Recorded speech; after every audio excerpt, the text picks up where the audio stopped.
June 6, 1944, 05:20 hours, Omaha Beach, Normandy. The first wave hits the sand and the German machine guns open up. Within 8 minutes, 197 American soldiers are dead. Within an hour, that number will climb past 2,000. The water turns red. Medics scream for morphine they don't have. Officers die before they can give orders. This is the bloodiest beach in the entire invasion. This is also the beach where German reinforcements should have arrived 3 hours ago. Those reinforcements, 12 panzer divisions, 180,000 soldiers, are sitting 150 miles east at Pas de Calais. They are sitting there because Adolf Hitler personally ordered them not to move. He ordered them not to move because he read an intelligence report, a report from his most trusted spy in Britain, a spy who told him the real invasion was coming at Calais, not Normandy, a spy who had been right about everything for 4 years, a spy who did not exist. That spy was invented by a 19-year-old girl who 3 years earlier couldn't get anyone to listen to her. By the time she turned 23, she had turned the entire German intelligence network in Britain into a weapon. She controlled what Hitler saw. She controlled what he believed. And on June 6, 1944, she controlled where he sent his tanks. Her name was Elizabeth Friedman. The Germans never knew she existed. The British kept her secret for 74 years. And what she did in a basement office in London killed more German soldiers than any general, any bomber, any army in the field. This is how she did it. November 14, 1940, 3 years earlier. Room 055, basement level, MI5 headquarters, 58 St. James Street, London. The building shook, a dull crump that rattled the filing cabinets and sent dust raining from the ceiling tiles. The Luftwaffe had been bombing London every night for 9 weeks, 67 consecutive nights. The Blitz, they called it. Between sunset and sunrise, German bombers turned the city into rubble. Last night they hit Coventry, killed 568 people, destroyed the cathedral. Tonight they would be back. Elizabeth Friedman sat at desk 17, trying to keep her hands steady. She was 19 years old, 11 weeks into her first job, and she had not slept in 38 hours. Her fingers were stained blue from carbon paper. Her eyes burned from the single dim lamp they were allowed to use after blackout. The windows were covered in blast tape, thick X patterns designed to keep the glass from turning into shrapnel when the bombs hit close. 2 nights ago, a V-1 rocket landed 400 yards away. The shockwave blew out every window on the 3rd floor. They were still finding glass. She was transcribing intercepted radio messages. German spies in Britain, transmitting back to the Abwehr headquarters in Hamburg. Her job was simple. Type the decoded messages. File them by classification level. Do not ask questions. Do not offer opinions. Secretaries typed. Officers thought. That was the system. The message in front of her was from an agent codenamed Tate. She had been transcribing his reports for 6 weeks. He was good. Very good. His intelligence was specific, detailed, and apparently valuable. Berlin paid him regularly. They sent him new instructions. They trusted him. This particular message reported observing 14 Sherman tanks being loaded onto trains at Dover Station, heading northwest toward Scotland.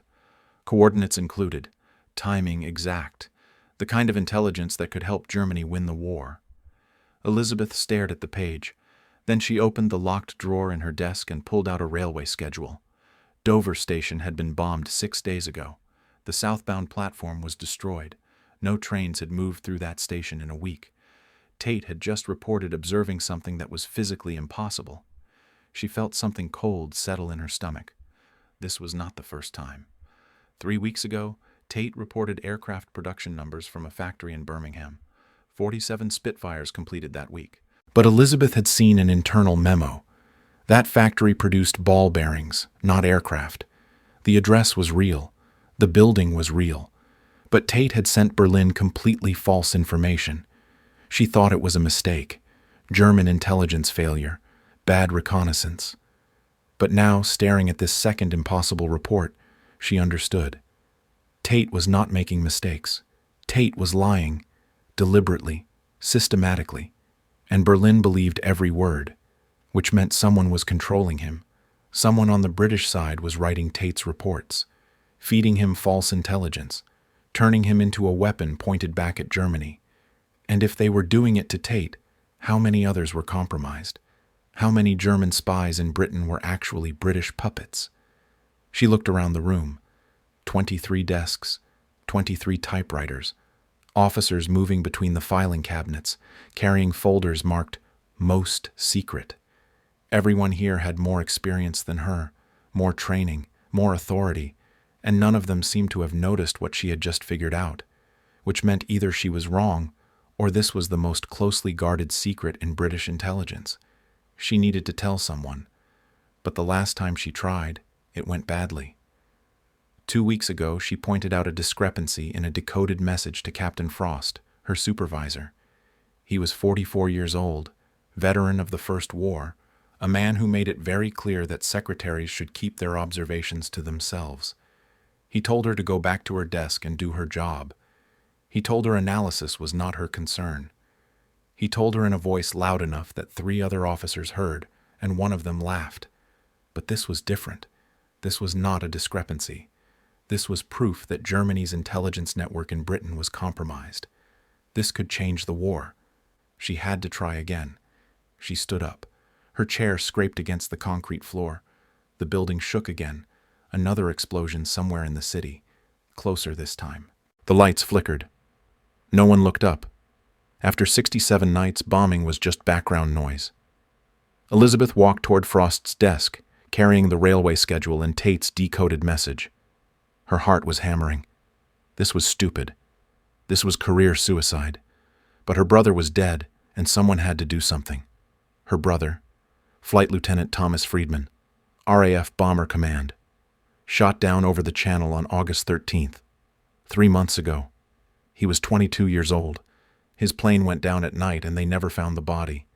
Their mother received the telegram at 11 a.m. on a Thursday. Elizabeth was working at a typing pool in Essex. She quit that afternoon, took the train to London, walked into the MI5 recruiting office and told them she wanted to help kill Germans. They gave her a typing test and sent her to the basement. She reached Frost's desk. He was reading a report, a half-finished cup of tea going cold beside his elbow. She waited. He didn't look up. She cleared her throat. He glanced at her with the particular expression of a man who considered interruptions a personal insult. "What is it, Friedman?" She placed Tate's message and the railway schedule on his desk. "Sir, I think Tate is compromised. The information he is sending is false. Dover Station has been inoperable for 6 days. He could not have observed what he reported. I believe someone is controlling his transmissions." Frost stared at the documents, then at her, then back at the documents. He did not read them. He slid them across the desk toward her. His voice was cold. "Friedman, your job is to type intercepts and file them. Your job is not to analyze intelligence. Your job is not to second-guess trained officers. And your job is certainly not to develop theories about double agents. Do you understand?" She understood. She understood that he thought she was an idiot. She understood that in this building, her opinion was worth nothing. But she also understood something else. Frost did not seem surprised. He did not ask to see her evidence. He did not demand to know how she reached her conclusion. He just dismissed her, as if he already knew, as if this was something he was not supposed to talk about. She picked up the documents, walked back to her desk, sat down, made a decision. If no one would listen, she would build a case so airtight they could not ignore her. For the next 11 days, Elizabeth Friedman lived 2 lives. During the day, she was the obedient secretary. She typed, she filed, she kept her mouth shut. But during her lunch break, during the 47 minutes when the office mostly cleared out, she stayed at her desk and pulled files. Railway schedules, factory production reports, bombing damage assessments, troop movement logs. The MI5 filing system was chaos, but she had spent 11 weeks learning its geography. She knew where everything was kept. She built a spreadsheet in her cheap notebook from Woolworth's. Tate had sent 27 reports in the past 6 weeks. She cross-referenced every single one. November 19th. Tate reported a convoy of 40 trucks moving south through Kent, carrying artillery pieces. Elizabeth found the logistics report. No convoy had moved through Kent. The roads were impassable, destroyed by bombing. November 21st. Tate reported increased activity at an airfield near Norwich, counted 23 bombers being prepared. Elizabeth found the operations log. That airfield was closed for runway repair. November 23rd. Tate reported overhearing naval officers in a pub discussing a convoy to Malta. Elizabeth found the naval archive. No Malta convoy existed. The route Tate described would send ships through a German minefield. By November 25th, she had verified 19 of his 27 reports. 16 were completely false, not partially wrong, not misinterpreted, fabricated, impossible. And Berlin kept paying him, kept trusting him, which meant Tate was not a German spy. Tate was a British weapon, and someone was very carefully keeping that secret. The question was, who and how? Tate transmitted every Monday, Wednesday, and Friday between 22 and 23:30 hours. His signals were intercepted by Bletchley Park, decoded, and couriered to MI5 by morning. But Tate was not hiding in London. If he were, direction-finding equipment would have caught him in days. German spies in Britain lasted an average of 11 days before arrest. Tate had been transmitting for 4 months, which meant he was not in hiding. He was transmitting from somewhere the British controlled. Elizabeth had access to one document most secretaries did not see: the daily vehicle log. Every car leaving MI5 headquarters was recorded. She had been filing those logs for 11 weeks. She pulled them now, spread them across her desk, scanned for patterns. Monday, Wednesday, Friday, the days Tate transmitted. And there it was. Every Monday, Wednesday, Friday, a car left headquarters at 20:45 hours. Destination, HMP Wandsworth Prison. Driver, Corporal Davies. Passenger, Major Thomas Robertson, Section B1A, Counter-Espionage, Wandsworth Prison, where they kept captured spies, and Robertson was visiting exactly 75 minutes before Tate transmitted. Every single time, Tate was not hiding in London. Tate was in a cell, and Robertson was telling him what to send. She sat back, felt the pieces lock into place. This was not one turned agent. This was systematic, organized, a program. How many others?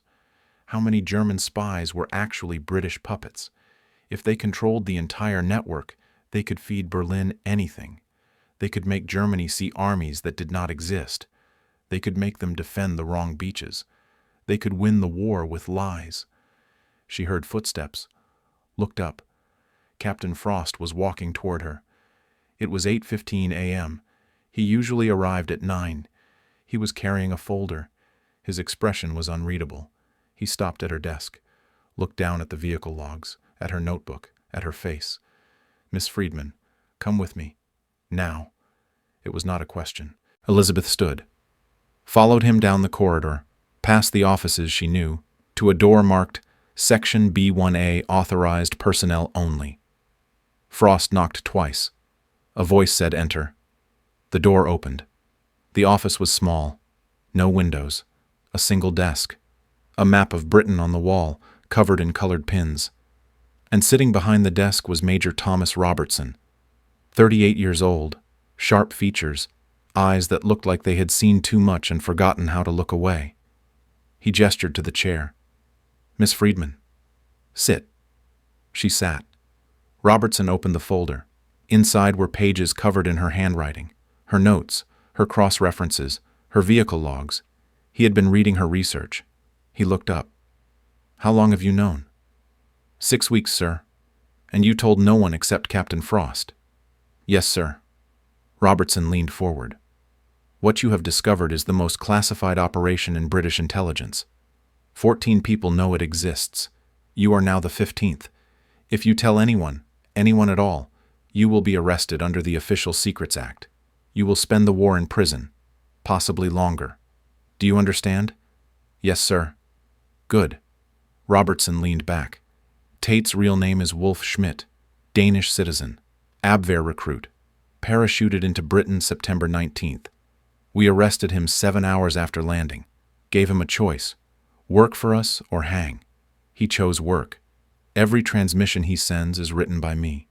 Every piece of intelligence is carefully designed to mislead German planning. Berlin trusts him completely."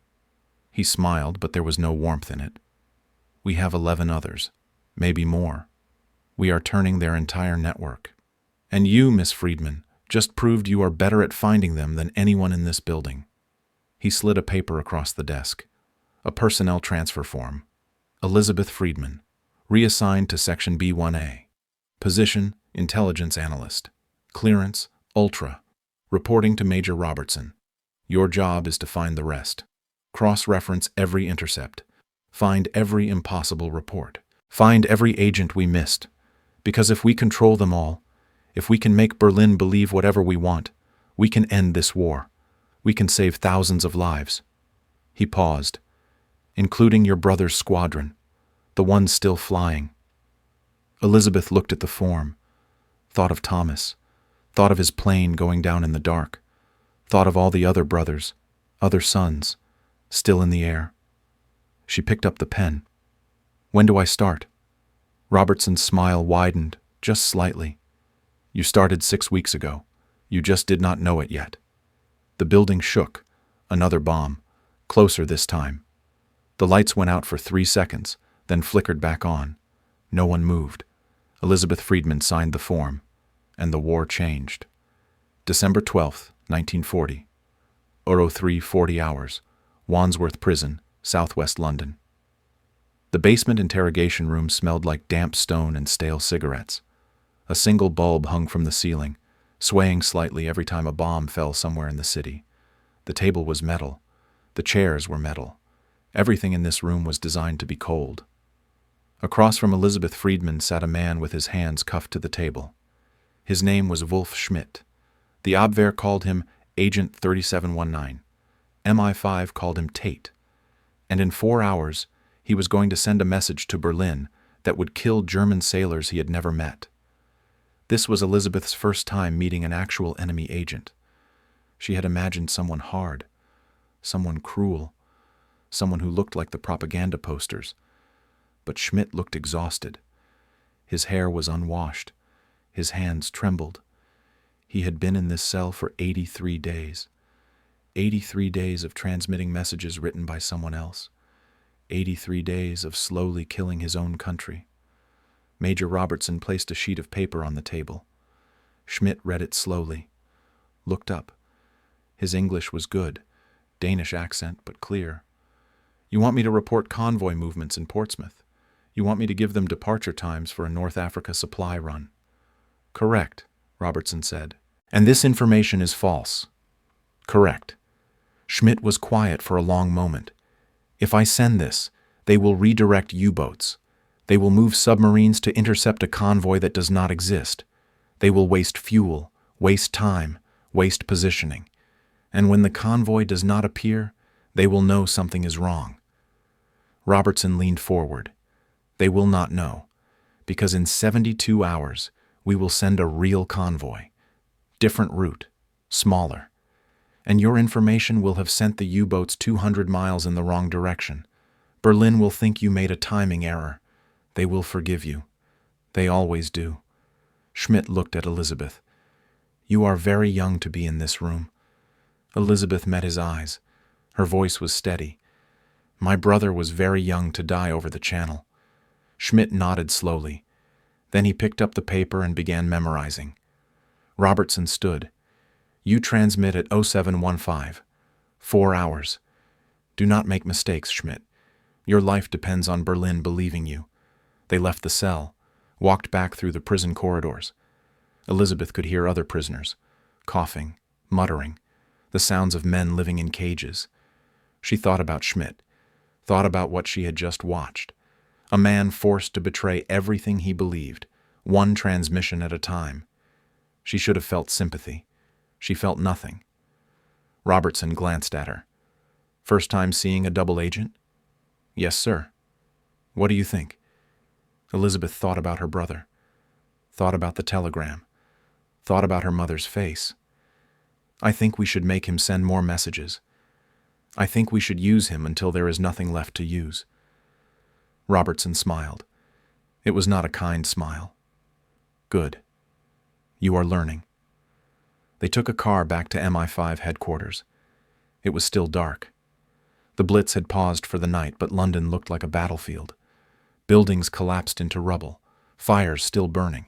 They passed a street where a bomb had hit 3 hours earlier. Emergency crews were pulling bodies from the debris. Elizabeth watched through the window, thought about the 14 workers Robertson mentioned earlier, the ones they sacrificed so Berlin would trust Snow. She had asked which factory. Robertson told her, Manchester, artillery production. Bombed November 8th. Elizabeth's cousin Sarah worked at a munitions factory in Manchester. Elizabeth had not heard from her in 3 weeks. The last letter from her mother arrived November 9th, 1 day after the bombing, and then nothing. She looked at Robertson. Sir, the Manchester factory. Do you have a casualty list? Robertson pulled a folder from his briefcase, handed it to her without a word. Elizabeth opened it, scanned the names, found it on page 2. Sarah Friedman, age 26, machine operator, killed in bombing raid, November 8, 1940. Elizabeth closed the folder, handed it back. Her hands were steady. Her voice was steady. She felt nothing, just a cold, empty space where something used to be. Robertson watched her. Did you know her? She was my cousin. Robertson was quiet for a moment. Then he said, I am sorry. Elizabeth looked out the window. Do not be sorry. Just make sure it was worth it. They arrived at headquarters at 05:20. Robertson led her to the 3rd floor, the radio monitoring station. 3 operators wearing headsets, listening to the ghost signals of German spies across Britain. One wall was covered in maps, pins marking transmission locations. Another wall had a schedule. Tate transmits Monday, Wednesday, Friday. Snow transmits Tuesday, Thursday, Saturday. Celery transmits Sunday, Tuesday. 11 names. 11 schedules. 11 streams of poison flowing into Berlin. At exactly 0717, Tate's signal came through. The operator noted the time, frequency, signal strength. Perfect. Textbook. Berlin would have no reason to suspect. Elizabeth watched the operator decode the message in real time. Convoy departing Portsmouth 1400 hours December 14th. Estimated 12 vessels. Cargo appears to be military supplies. Route suggests North Africa destination. The operator looked up. Transmitted successfully. Berlin acknowledged receipt. Robertson nodded. That is message number 48. 44 have been false. 4 have been true. And Berlin trusts him completely. He turned to Elizabeth. Now I want to show you something. He led her down 2 flights of stairs to a section she had never seen. Unlocked a door marked Restricted Access. The room inside was large, windowless, covered wall to wall with maps and photographs and colored string connecting pins like a spider web. Files stacked on every surface, and in the center, a large board with names written in white chalk. Tate, Snow, Celery, Brutus, Garbo, Tricycle, Treasure, Mutt, Jeff, Gelatine, Rainbow. Elizabeth stared. 11 names. All of them? Robertson nodded. Every German spy we have caught since September 1939. Every single one has been given the same choice. Work for us or hang. 11 chose to work. 2 chose to hang. We executed them quietly. Berlin knows nothing. As far as the Abwehr is concerned, their entire network in Britain is intact and operational. Elizabeth walked closer to the board. Thought about the scale. 11 agents. 11 streams of intelligence. All controlled. All weaponized. She looked at Robertson. How do you keep Berlin from noticing? One inconsistency, and they will investigate. Robertson pulled out a file. That is the art. We feed them a mixture. Mostly truth. Some poison. We let them verify things. We let them feel smart. And we make sure every lie is wrapped in enough truth that they cannot tell the difference. He opened the file. This is Snow. Real name Arthur Owens. Welsh. Recruited by Germany in 1936. We arrested him in 1939. He has been working for us ever since. Last month he reported factory production numbers in Manchester. Accurate numbers. Berlin sent a bombing raid based on his intelligence, destroyed the factory, killed 14 workers. Elizabeth kept her voice level. I know. My cousin was one of them. Robertson met her eyes. Did you know that when you signed the transfer form? No, sir. Do you want to quit? No, sir. Why not? Because if we do not do this, Germany wins, and then everyone dies. Not just 14. Not just my cousin. Everyone. Robertson closed the file. That is the correct answer. He gestured to the board. These 11 are just the beginning. We are going to expand. We are going to invent new agents, spies who never existed. We will create them from nothing and make Berlin believe they are real. Elizabeth stared at him. Invent fake spies? Robertson pulled out a photograph, slid it across the table. A man, mid-30s, dark hair, intense eyes. This is Juan Pujol Garcia, Spanish, hates Hitler, hates Franco. Walked into our embassy in Lisbon 4 months ago and offered to spy for us. We rejected him. He was insulted. So he went to the Germans and told them he was a Spanish businessman with contacts in Britain. They recruited him, gave him a code book, money, instructions. He has been sending them intelligence reports for 3 months. Elizabeth looked at the photograph. So he is working for Germany?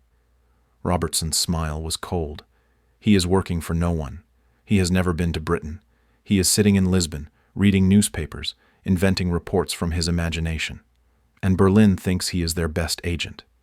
Elizabeth looked up. You are joking. I am not. Robertson opened another file. 3 weeks ago, Garcia sent Berlin a report about a convoy leaving Liverpool. He gave them departure time, route, cargo manifest.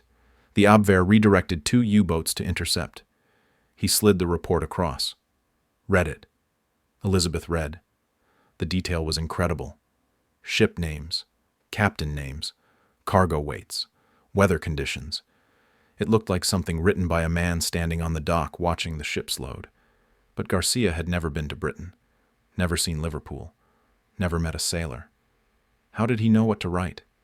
Robertson leaned back. He did not. He guessed. He read a 3-day-old copy of the Times, saw a mention of Liverpool docks, and invented an entire convoy from his imagination. The level of detail, the confidence, the specificity. Berlin believed every word. The U-boats spent 4 days hunting a ghost, wasted fuel, wasted time, and Berlin sent Garcia a bonus payment for excellent intelligence. Elizabeth stared at the report. This is insane. This is genius. Robertson took the file back. Garcia has invented 7 sub-agents, fictional people who work for him. He has given them names, personalities, backgrounds. He sends Berlin reports from these imaginary agents, and the Abwehr pays him a salary for all of them. 7 salaries for 7 people who do not exist. He paused. I am bringing him to London. I want to make him part of this operation, and I want you to manage him. Elizabeth looked at Robertson. You want me to manage a man who invents spies? I want you to turn his imagination into a weapon. He has been doing this alone with just newspapers and creativity. Imagine what he could do with our resources, our files, our intelligence, our coordination. He could build a network so convincing that Berlin would trust it more than their own officers. Before Elizabeth could respond, an alarm blared. Red lights flashed along the ceiling. An officer burst through the door, breathing hard. Sir, we have a problem. Snow. Berlin just sent him verification questions. They want him to describe landmarks near his reported location. They want proof he is where he says he is. He transmits in 40 minutes. Robertson's face went pale. Where is Snow supposed to be? Birmingham, near the cathedral. But sir, the handler does not know Birmingham. If Snow cannot answer correctly, Berlin will know he is compromised. If they know one agent is compromised, they will investigate all of them. Robertson turned to Elizabeth. You have read Snow's file? Yes, sir. Where exactly did he say he was? Elizabeth closed her eyes. Visualized the report. Snow transmitted November 28th. Reported staying in Birmingham. Said he was lodging 400 yards north of St. Philip's Cathedral. If Berlin asks what he can see from his window, he should describe the council building. Red brick, 3 stories. There is a clock tower on the east side. The clock face is white with black numerals, and there is a war memorial directly across the street. Stone base, bronze statue of a soldier. Robertson stared at her. You memorized that? I memorize everything. Robertson grabbed the telephone, dialed. Wandsworth Prison. This is Major Robertson. Put me through to Snow's handler immediately." He waited, then spoke rapidly. "Snow is about to be asked verification questions. If they ask what he sees from his window, tell him this." He repeated Elizabeth's description word for word, hung up, looked at Elizabeth. "If you are wrong, we lose everything." Elizabeth's voice was calm. "I am not wrong." 43 minutes later, the report came back. Snow transmitted. Berlin accepted his answer. The verification was successful. Crisis averted. Robertson looked at Elizabeth with something that might have been respect. "You just saved this operation." Elizabeth said nothing. Just thought about how close they had come. One wrong detail and the entire network would have collapsed. 11 agents burned. Years of work destroyed. And it would happen again. Berlin would test them, probe them, look for inconsistencies. This was a war fought with details, and one mistake would kill thousands. Robertson pulled out a stack of files. "These are complete transcripts of every message sent by every agent on that board. I need you to read them. All of them. Memorize them. Find patterns. Find vulnerabilities. Find anything that might make Berlin suspicious. Because we are about to expand this operation. And when we do, when we have 20 agents, 30 agents, when we are feeding Berlin an entire false reality, there cannot be mistakes." Elizabeth took the files. They were heavy. She thought about what she was holding. 11 lives, 11 weapons, and soon there would be more. Phantoms, ghosts, spies who existed only on paper and in radio signals. An entire fake world constructed to deceive an enemy who would kill them all if they discovered the truth. Robertson handed her one more file. "This one is Garbo, Garcia's code name. I want you to read every report he has sent. Learn his style. Learn how he thinks. He arrives in London in 6 days. When he gets here, you will be his handler. You will coordinate his network. You will make sure his lies align with everyone else's lies. And you will make sure Berlin never, ever realizes what we have done." Elizabeth took the file, walked out of the room, down the corridor, to her new office, small, no windows, just a desk and a filing cabinet and a typewriter. She sat down, opened the Garbo file, and began to read. The reports were brilliant, creative, detailed. She read through the first 3, then stopped, felt something cold settle in her chest. There was a mistake, a small one. Garcia had reported troop movements in June, gave a location. Then in August, he reported observing the same unit. But the dates did not align. The unit could not have been in both places at the times Garcia claimed. It was a tiny inconsistency, easy to miss. But if someone in Berlin was paying attention, if someone decided to cross-reference, they would see it. And they would start asking questions. Elizabeth checked the date on the report. Garcia sent this 6 days ago, which meant Berlin had been reading it for almost a week. The clock was ticking. If they had not noticed yet, they would soon. And when they did, they would not just burn Garcia. They would investigate the entire network. Tate, Snow, Celery, all of them. Elizabeth reached for the telephone. Her hand was shaking. This was her first real test. Fix this mistake before Berlin noticed, or watch everything collapse. She dialed, waited. A voice answered. "This is Friedman, Section B1A. I need to speak to Major Robertson immediately. We have a problem with Garbo, and we have less than 24 hours to fix it before Berlin realizes we have been lying to them for months."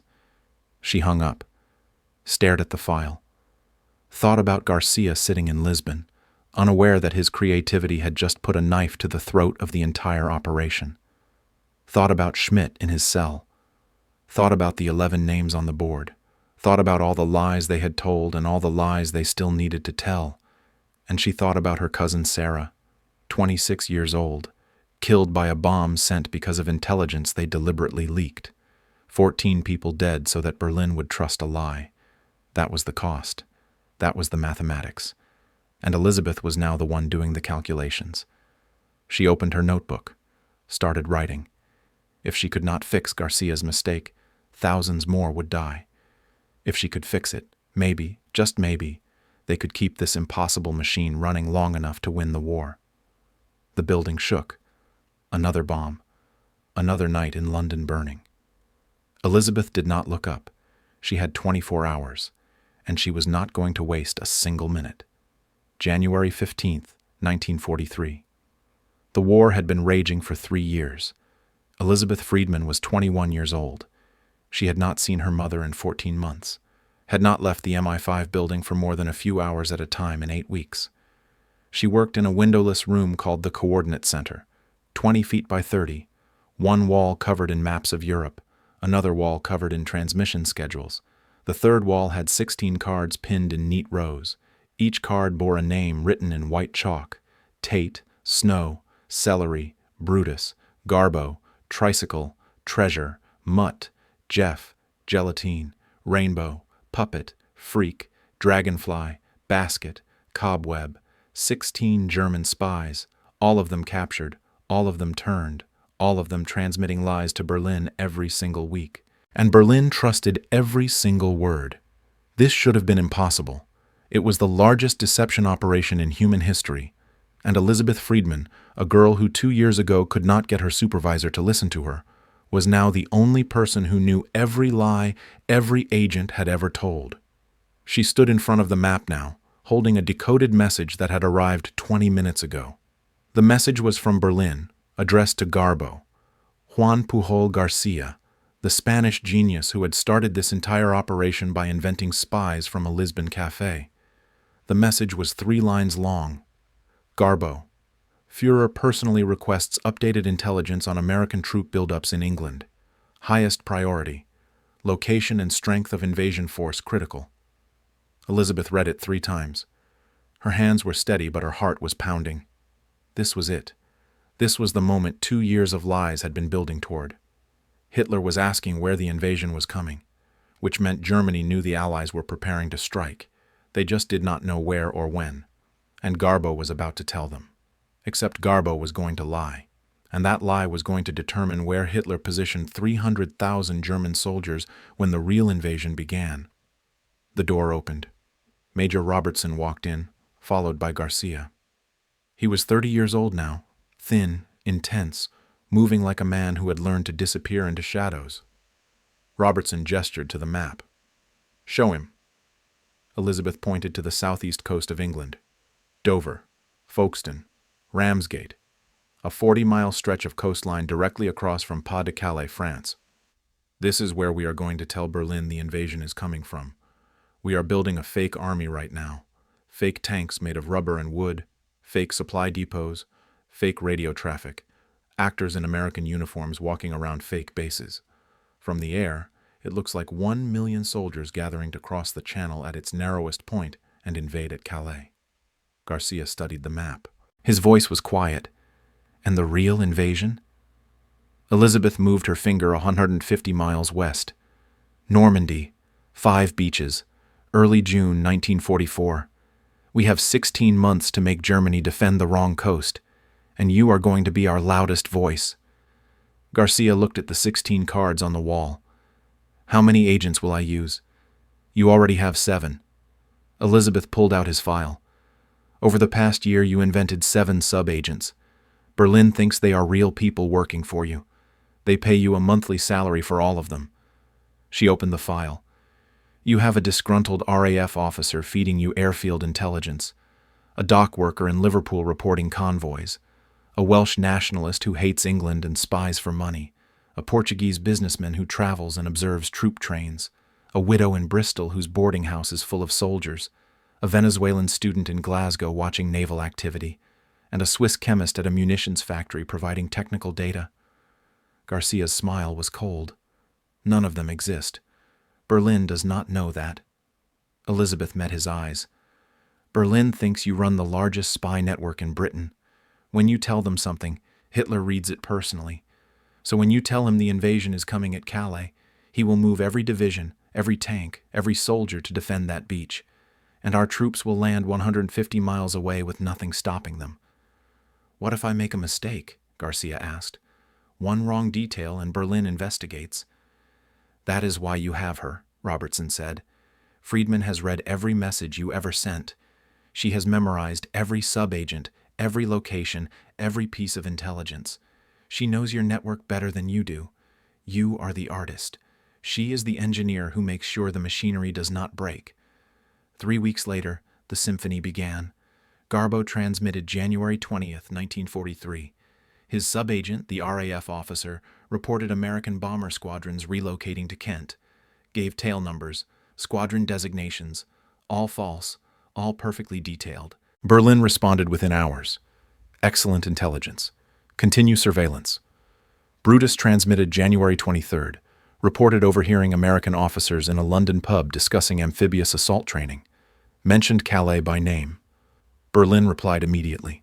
Verify if possible. Brutus confirmed 2 days later. Said he glimpsed maps of Calais beaches in an officer's briefcase.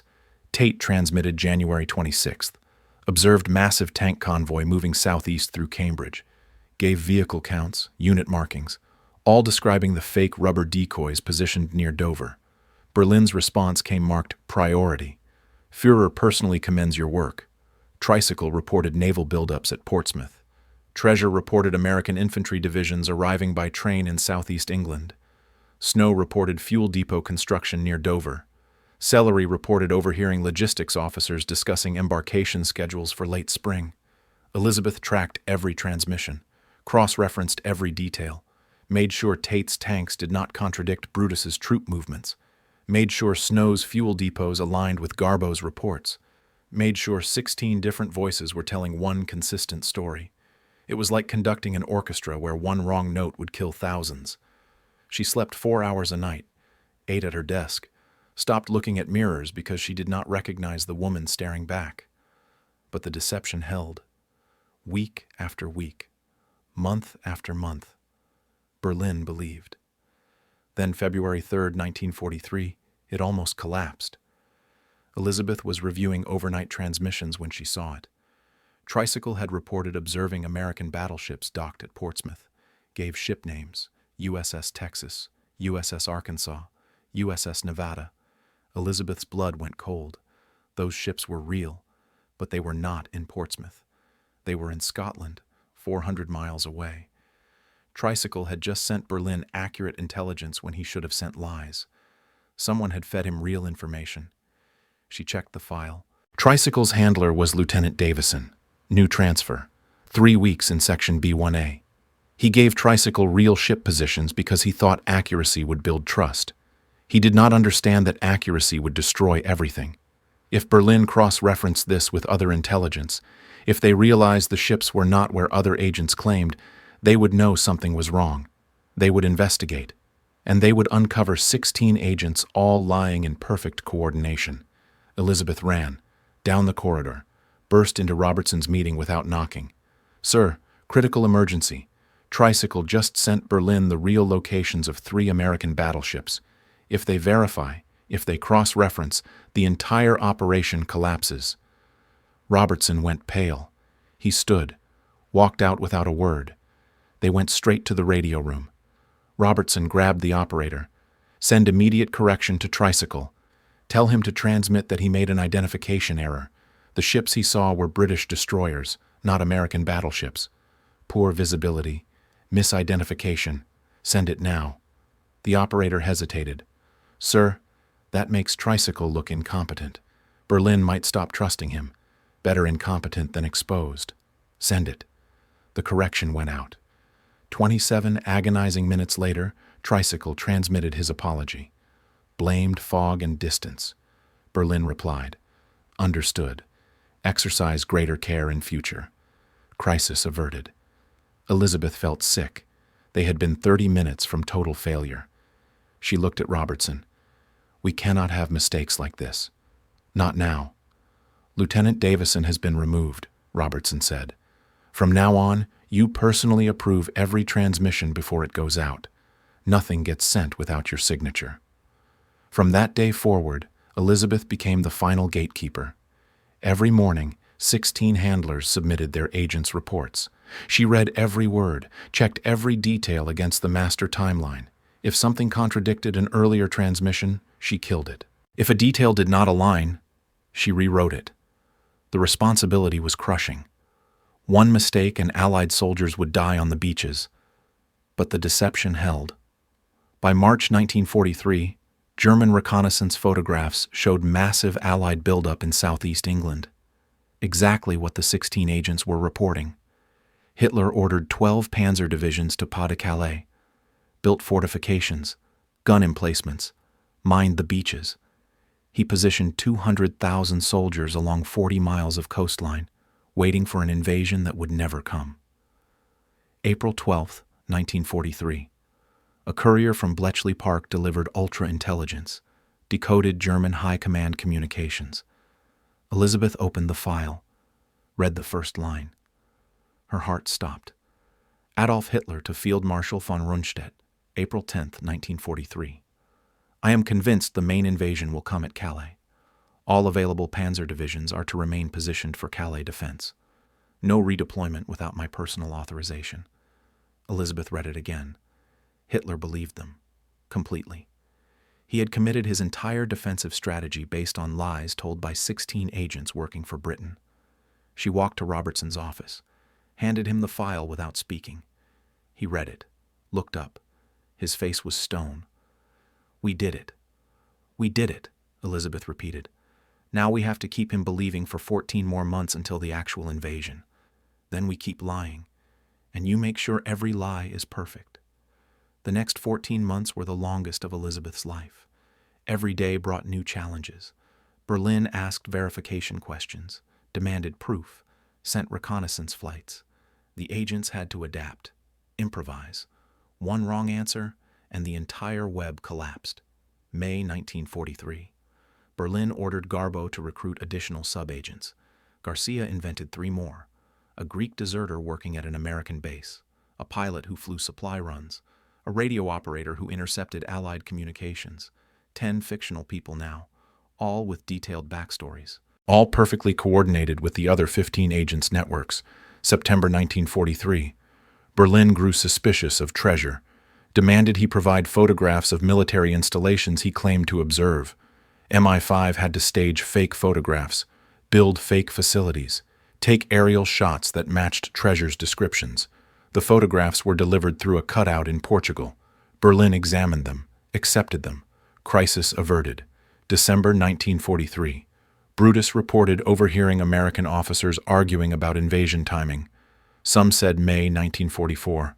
Others said June. The argument was carefully scripted to make Berlin think the invasion date was still undecided. Germany relaxed slightly, believing they had more time to prepare. January 1944. The invasion was 5 months away. The deception entered its final phase. All 16 agents increased their reporting frequency. Garbo sent messages almost daily.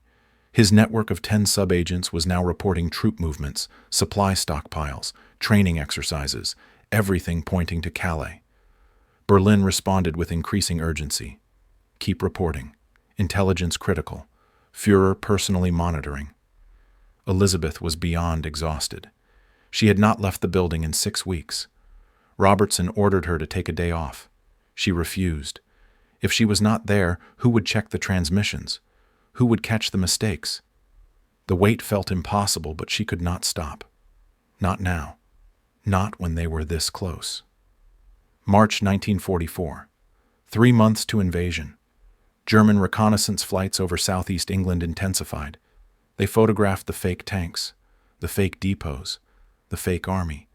Everything matched what the 16 agents reported. Hitler moved 2 more panzer divisions to Calais, stripped them from Normandy.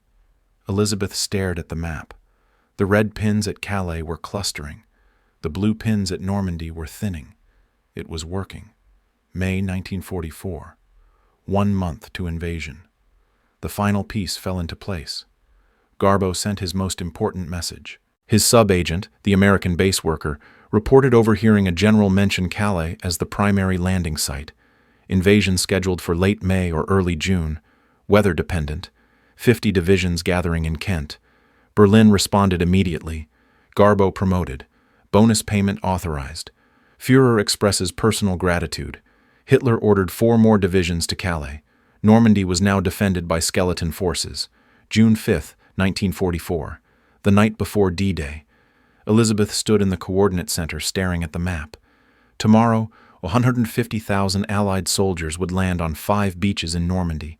They would face German defenders, but not the full German army, because the full German army was 150 miles away at Calais, waiting for an invasion that would never come. Waiting because 16 agents had told them to wait. Waiting because Elizabeth Friedman had made sure every lie was perfect. Robertson walked in, found her staring at the map. "You should sleep. Tomorrow will be long." Elizabeth shook her head. "If this fails, if Germany moves their divisions tonight, if they realize we lied, our soldiers die on the beaches. They will not realize. You made sure of that. What if I missed something? What if there is a detail I did not catch? What if Berlin is cross-referencing right now and finding an inconsistency?" Robertson put a hand on her shoulder. "Friedman, you have not missed anything. For 2 years you have checked every transmission. You have coordinated 16 agents telling hundreds of lies across thousands of details. You have built the most perfect deception in history. Hitler believes Calais because you made it impossible for him to believe anything else. Tomorrow, when our troops land, when they survive because the German army is defending the wrong beach, that is because of you." Elizabeth said nothing, just stared at the 16 cards on the wall. 16 names, 16 weapons. Tomorrow they would find out if those weapons had worked. June 6, 1944. 06:30 hours. Allied forces landed at Normandy, Utah Beach, Omaha Beach, Gold Beach, Juno Beach, Sword Beach. German resistance was lighter than expected. The defenders were undermanned, undersupplied, because the real German army was 150 miles away. At 07:30 hours, Hitler was woken with news of the landing. His first question was simple: is this the main invasion or a diversion? His intelligence officers consulted their reports. Garbo had sent a message just 8 hours earlier. His network confirmed the main invasion force was still gathering at Kent. Calais was still the primary target. Normandy must be a diversion. Hitler made his decision. The panzer divisions at Calais would not move. They would stay in position and wait for the real invasion. He went back to bed. By the time Hitler realized Normandy was the real invasion, by the time he ordered his divisions to move, it was too late. Allied forces had secured the beaches, established a foothold. The invasion succeeded, and 150 miles away at Calais, 200,000 German soldiers sat in their fortifications, waiting for an invasion that never came. Elizabeth received the news at 13:40 hours. Invasion successful. Beaches secured. Casualties lower than projected. She sat down at her desk, put her head in her hands, and for the first time in 2 years, she cried. But the operation was not over. Even after D-Day, Garbo continued transmitting, continued insisting Normandy was a diversion, continued telling Berlin the real invasion was still coming at Calais. And incredibly, Hitler believed him. He kept divisions at Calais for 3 more weeks. 3 critical weeks where those divisions could have reinforced Normandy and pushed the Allies back into the sea. But they stayed at Calais, because Garbo said so. July 1944. Berlin sent Garbo a message. "The Führer has awarded you the Iron Cross for exceptional service to the Reich.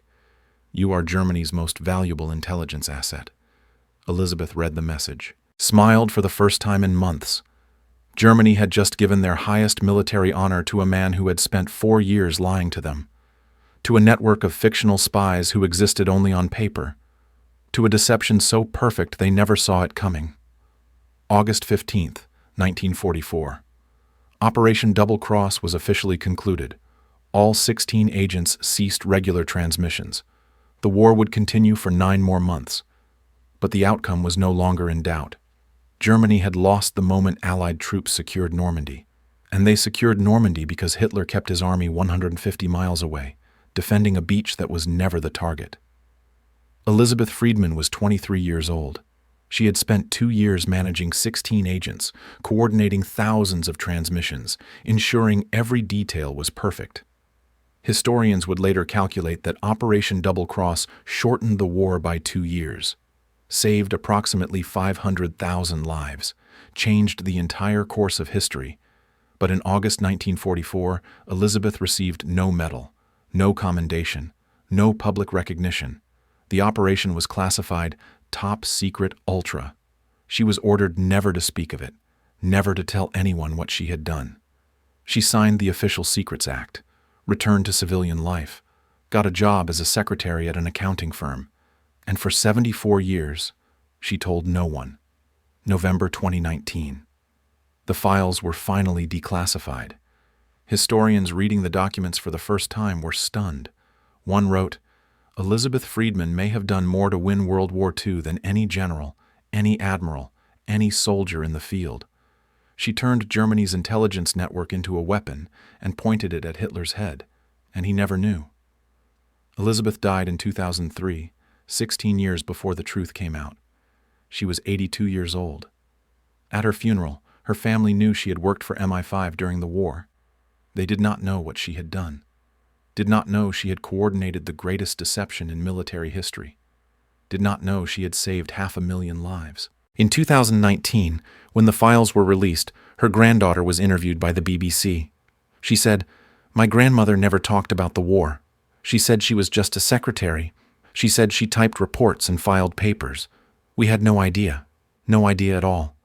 Today, a plaque exists at the MI5 building in London. It lists the names of the 16 agents who participated in Operation Double Cross: Tate, Snow, Celery, Brutus, Garbo, Tricycle, Treasure, Mutt, Jeff, Gelatine, Rainbow, Puppet, Freak, Dragonfly, Basket, Cobweb. Below their names, added in 2020, is one more line. Coordinated by Elizabeth Friedman, intelligence analyst, Section B1A, 1940 to 1944. The woman who made 16 liars sound like truth. The woman who convinced Hitler to defend the wrong beach. The woman who won the war with nothing but a typewriter, a notebook, and a mind that never forgot a single detail. On June 6, 1944, when the first Allied soldier stepped onto Normandy Beach and survived, when the second soldier followed and lived, when 150,000 men crossed that sand and faced lighter resistance than anyone expected, they never knew why. They never knew that 150 miles away, an entire German army was waiting at the wrong beach. They never knew that army was waiting because a 23-year-old woman in a windowless office had spent 2 years making sure every lie was perfect. They never knew her name, but they lived because of what she did. And that, Elizabeth would have said, was enough.